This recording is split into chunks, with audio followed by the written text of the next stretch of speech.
Good morning guys, my name is Emily, welcome back to my channel. So today I am filming part 2 of my January 2018 wrap-up. I do have the footage for this, but it got increasingly dark and the footage became unwatchable, so I am refilming this. Sorry if some of these things maybe sound less organic or slightly more rehearsed. Grab yourselves a cup of tea. I'm gonna tell you about the I think 5 things that I read in the second half of January. So the next book that I read was a graphic novel, Spells on Wheels by Cait, Leth, Megan Levens, and Marissa Louise. So this is a teen graphic novel following 3 witches. And so the story really kicks off when the girls are out and they can feel, or one of them can feel, that somebody has entered their home, somebody has broken into their home, and they come home to find that their house has been completely violated, all of their stuff has been touched, and a lot of their magical items have been stolen. These magical objects are being sold to people, so they go on a road trip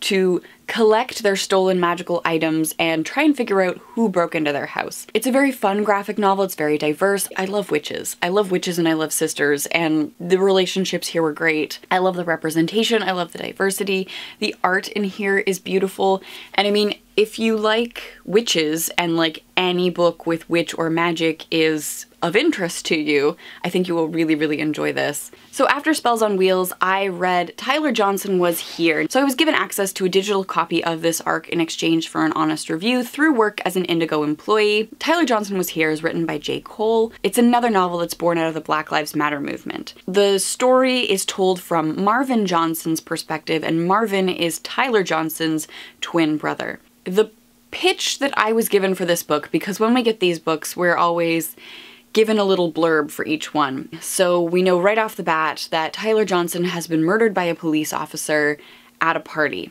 Knowing that going in, I was pretty surprised that it took to about 60% on my ebook to identify Tyler Johnson's body. There was, for me, a bit of a pacing issue just in how the book was presented. There's a significant portion between the party where the cops raid this party and everybody scatters, and the point where police officers come to the Johnson house and bring Marvin and his mother down to the station to identify Tyler's body. Like, there's a significant chunk of time in there in which they're speculating where Tyler could be, what could have happened to Tyler. And because the blurb that I was given as a reviewer explicitly stated that Tyler was murdered, the tension there just didn't work. I found it frustrating that the book, once the body was identified, the book tumbles to a conclusion. It felt really poorly paced. Like, I get that the first part, we're establishing this relationship between Marvin and Tyler, who are identical twins going down very different paths. Marvin is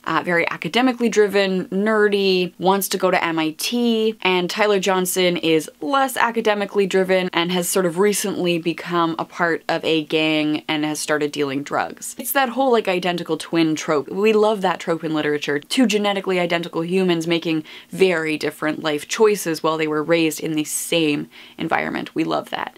And I think that's what's happening here. We have these 2 twins, these mirror images of what each could be. I get that it was important to establish Marvin and Tyler as characters so that we could see them sort of as mirrors for each other. But at the same time, just the pacing of the murder, of finding Tyler's body, of identifying Tyler's body, I thought was really poor, and that's why it's a miss for me. It's really unfortunate because I think the topic is important. I think the idea of looking at these twins and exploring that trope is interesting. I think it has a lot of potential. It brings up a lot of really interesting things along the way.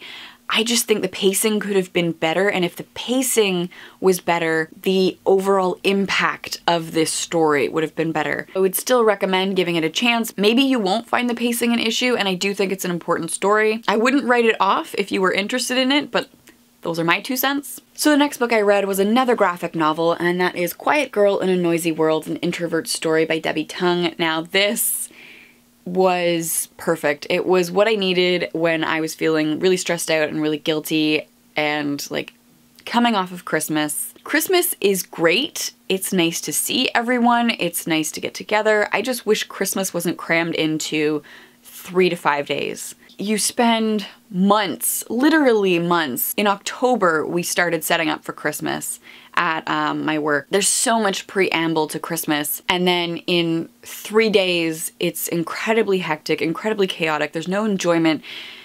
Well, for me, I don't find it all that enjoyable. It's just obligation after obligation, and I feel like a tired asshole. I know I should enjoy this, but I feel so overwhelmed and so stressed, and I don't find these events happy making or engaging like I know I should. I was feeling like a jerk for being glad that Christmas was over and being glad that everybody went back to their lives and that everything had calmed down.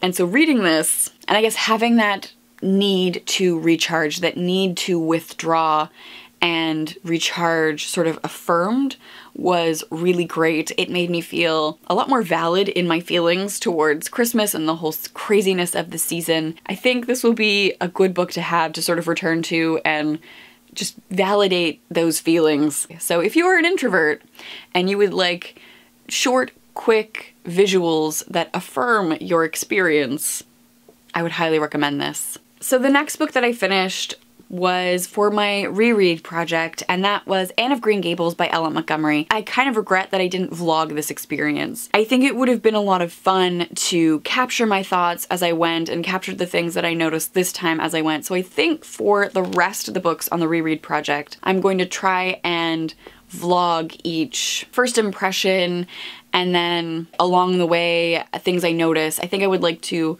vlog the experience because I really, really enjoyed rereading Anne. When I read it the first time, I identified with Marilla. I didn't like Anne. Reading it this time, I loved Anne. She is just so full of joy and imagination, and she was exactly the sort of character that I needed to be with in January when I was feeling really negative and really overwhelmed. This moved me emotionally in ways that was unexpected. I found myself sitting there sobbing at points. I think what was really sad was to sort of watch Anne grow up, which I think is something that I liked the first time around. I'm not gonna lie, I liked seeing Anne become a little bit mature and less romantic, but this time it made me deeply sad to sort of witness that loss of innocence. I'm honestly curious to read book 2 in the series because part of the joy of this book this time was seeing that sort of raw, youthful energy. It's one of the reasons I wish I had vlogged the experience, to sort of capture my changing opinion of Anne as I went, and I think I'm gonna leave this where it sits for now because why recreate this? But know that I liked this and that my opinions did change on Anne. I can totally see why it's a staple in children's literature. I get it. So really, really enjoyed this. It was a great read. Which brings me to the last thing I read in January, which was Transmission by Bertie, and this is My Quest to a Beard. Bertie is a YouTuber who has vlogged his transition, his top surgery. I picked this up, I believe, because Hannah Witten interviewed Alex and his partner Jake as part of her Hormone Diaries series, talking about hormones because both of them are taking testosterone. I sort of ordered the book on a whim, not really knowing much about Alex. A lot of it is Alex's personal journey and his personal experience, very much a biography, I would say. But then there is sort of some informational chunks in the middle about the hormone replacement therapy and the types of top surgery and the types of bottom surgery. And like, there were questions I didn't even know I had until I started reading this, and then Alex would answer them, and getting a first-hand account of gender dysphoria and the types of mental health issues that went along with that dysphoria, and reading about Alex affirming his gender and the various struggles of getting hormone replacement and surgery and those joys when those milestones hit. It was enlightening, and I think it's a really important read.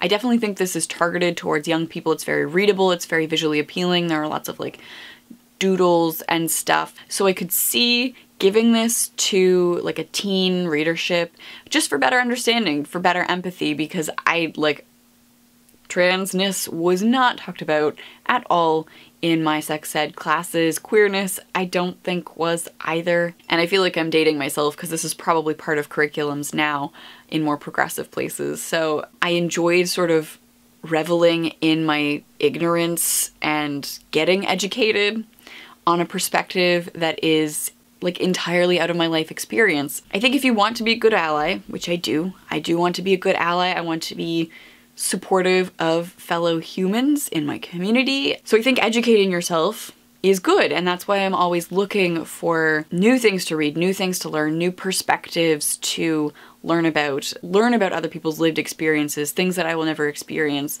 so that I can be a better ally, a better friend, a better human. If you want to be a better human, if you want to learn some things, I would recommend that you pick up Transmission by Alex Bertie. And I feel like if you are questioning your gender, this book might also be helpful just to see another human's perspective. So those were the 5 books that I read in the second half of January, and that concludes part 2 of my January wrap-up. Thank you guys so much for watching. Let me know in the comments down below what your favorite book from January was. Let me know your thoughts on any of these books if you have them. Remember, be kind, be loving, keep learning, and keep reading, and I will see you soon. Bye.